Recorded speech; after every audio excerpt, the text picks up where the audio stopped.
Good afternoon.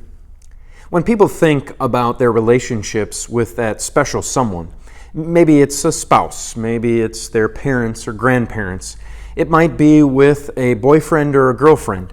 When they think about those relationships and how they would describe it, they would probably say, well, I love my grandparents, I love my kids, I love my spouse, I love my boyfriend or girlfriend.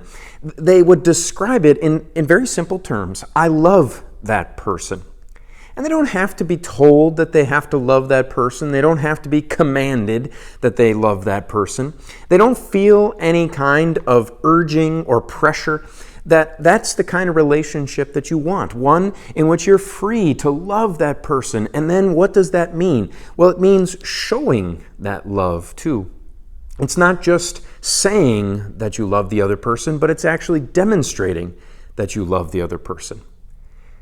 A relationship in which you were commanded to love somebody else would probably feel a little forced. It would feel a little bit awkward, I suppose, if you were made to love somebody else.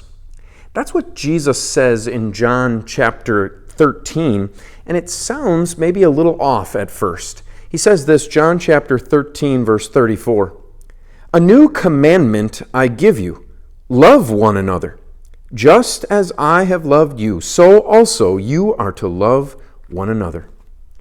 A new commandment, a commandment to love doesn't sound like a great commandment in the first place. Now, we expect to hear, do this, don't do that, but that Jesus would have to tell us to love one another? That seems maybe a little over the top until we start to think about who does he mean by that? Jesus doesn't mean the people that you normally would fall in love with, the people that you would normally say, I love you to. When he says love one another, he means everybody. Every single person that you come into contact with is somebody that you can and should love. That you should look at them and you should appreciate them, that you should respect them and honor them. You should love them. And love always means taking action too. Love them to want to serve them. But why the commandment?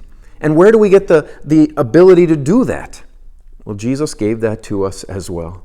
When he said that you should do it just as I have loved you. When you remember the love that Jesus had for you, as a sinner, as an enemy of him, when you remember that Jesus loved you, it makes turning toward those people who have wronged you that much easier, because Jesus loved them too. So the command is to love one another, but to do so motivated and moved by the love that Jesus had for you. Until we see each other again, the Lord's blessings on your day.